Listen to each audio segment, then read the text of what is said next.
Murder-in-Law is a Lifetime movie about a crazy grandma and her determination to keep her family together. Except this guy, who's gonna die. Now my first thought when watching this movie was, what the hell does the title even mean? What is a murder-in-law? Like, because she's a mother-in-law who murders people, she's a murder-in-law? Who thought of that? The movie starts off at a dinner table with Jim, his wife Allison, their daughter Sydney, and Jim's parents. Allison informs them that she was promoted to vice president of her company and that they will be moving to New York City next summer. This is devastating news for Jim's mom, Claire, because it will separate her from her son and granddaughter. But Jim's dad is thrilled for them and even says that it will be fun to buy an RV and visit them once they move. Later that night, Claire is upset that her husband isn't as mad as her about their son and granddaughter moving away, and decides that he should probably die for it. What are you doing?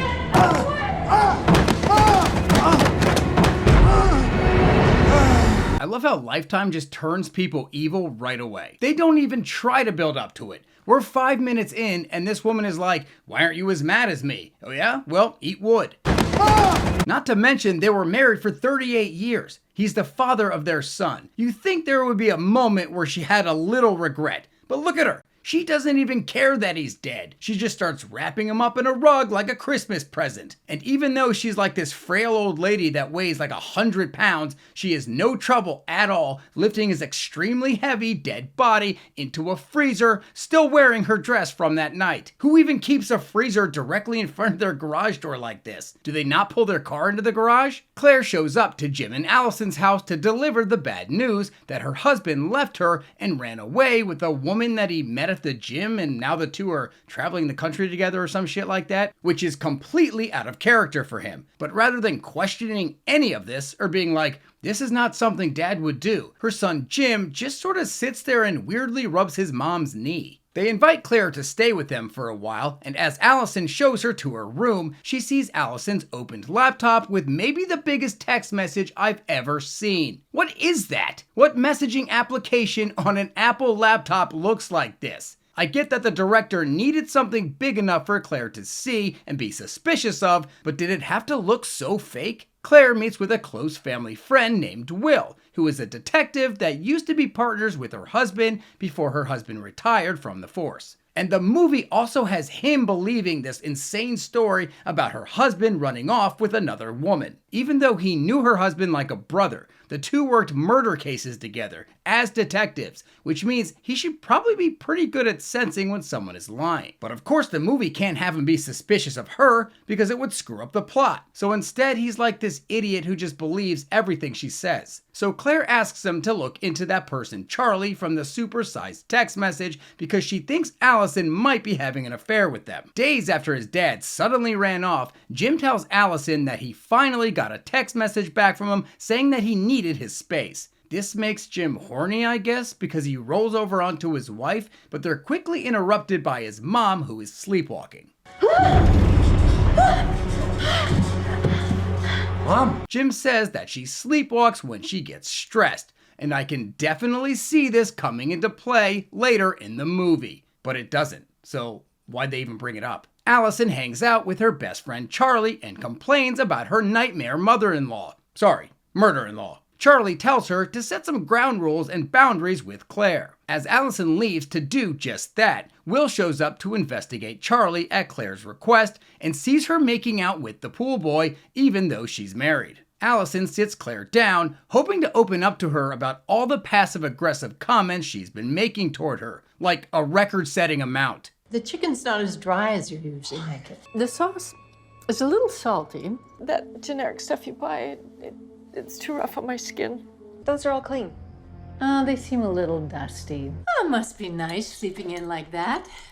It's 7 a.m. I guess you didn't know that condiments expire. No offense to you, Allison. I know how you love your wine. I would love to help you kick the caffeine habit. You drink far too much. It's giving you wrinkles. Allison tells Claire that she understands she is going through a rough time, but that she doesn't have to work so hard while she's staying with them. That's all she says. Claire storms up to her room and comes back down with her bags and tells her son and granddaughter that Allison told her she has become a burden, which is a fat fucking lie. They of course believe her and not Allison. While at lunch with Will, Claire finds out that Charlie is not a man, but instead is a woman, and that she's cheating on her husband. She then bumps into an old girlfriend of Jim's from like 20 years ago and invites her to dinner. It's pretty clear that she intends to use this woman to drive a wedge between Jim and Allison. And of course this woman just so happens to still be single and still look good. The ex-girlfriend accepts her invitation and Claire leaves without arranging a date, time, or exchanging any contact information. But whatever, she'll show up when the movie needs her to. Claire goes to Charlie's house and says that she used to live there and would love to look around. Oh, sure, creepy old lady, come on in. Charlie does let her inside, and that's when Claire confesses who she really is and tells her how much she hates her daughter-in-law, Allison. Charlie's like, oh, it's you, I've heard about you. Claire basically then blackmails her into doing her a favor, and if she doesn't, she'll tell Charlie's husband about the pool boy and destroy her life. In the next scene, Charlie tells Allison that she's being a bitch toward her mother-in-law, that she's selfish and a terrible friend. Claire listens in through Charlie's phone, which is secretly on, and she's really happy because she has successfully turned everyone in Allison's life against her. That night, Jim's ex-girlfriend shows up to the house for dinner, which Jim had no idea was happening because he's just sitting on the couch in sweatpants, drinking a beer and watching soccer. Mariah. Jim, so good to see you. Allison and Sydney are out to dinner and have no idea that back at the house, Jim, his mom, and his ex-girlfriend are eating dinner together. His mom is like, I gotta go call my friend, why don't you two catch up? You know what this feels like? What? That scene in sitcoms where the kids are trying to trick their parents into getting back together. Right. Jim holds her hand and says if she ever needs to talk, he's there for her. That's when Allison and Sydney come walking in and see what looks like Jim cheating. Yeah, no, this isn't awkward. Allison gets mad and the ex-girlfriend leaves. I'll at least show you to your car. What a gentleman. Shut up, Allison. Claire and Jim explain to Allison that it was just an innocent dinner and Allison has nothing to worry about because... I know she doesn't look it, but Mariah's been pretty sick for a while. I don't know how much time she has left. She's dying? When did that happen? Claire couldn't possibly have known that when she randomly bumped into her at the restaurant. She was just inviting Jim's ex-girlfriend over to piss off Allison. So she just got extremely lucky that this girl happened to be dying and could be all smug like, stop overreacting, Allison, the girl is sick. She still went behind Allison's back and invited her over without telling her, and on a night she knew Allison and Sydney wouldn't be there. So she clearly was trying to get away with something. Why didn't you tell me? I don't know, I should have. I've had a hard time processing it myself. She ran to my mom a few days ago and texted me, and I've just been trying to listen to how she feels. Wait, so he's been secretly texting with her this entire time about being sick? Why wouldn't he mention that to Allison? Why was he so surprised to see her when she showed up to dinner as if he hadn't spoken to her in years? Mariah. Jim. I can see a little surprise, like, oh, what are you doing here? But he's like shell-shocked, even though he's been in contact with her through text. And what did she even text him? Hi, how are you? I'm dying? Wouldn't she have said, hey, your mom invited me over for dinner at some point? Anyway, life goes on and everyone seems to be happy except for Allison, who's the only one who knows how truly evil Claire is. Jim and Sydney head to a music concert out of town, leaving Allison and Claire home alone for the night. I'm sure that's gonna go well. Claire goes over to Charlie's house and beats the shit out of her. Actually, she kills her.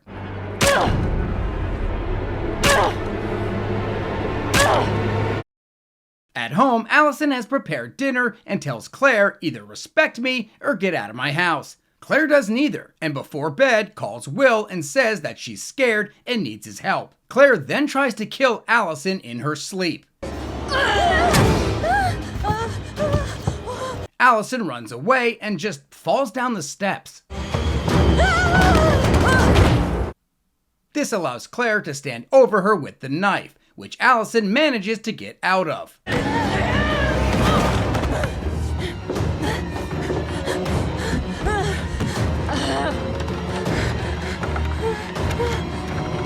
Did you really forget how to unlock a door? After a vicious catfight, Allison is about to knock Claire out with a giant bowl when Will just walks right in through the front door somehow and comes to Claire's rescue. At the police station, Detective Will presents Allison with the meat tenderizer that was used to murder her friend Charlie and says that they found it in her closet.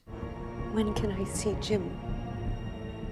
Who you really need to see is a lawyer.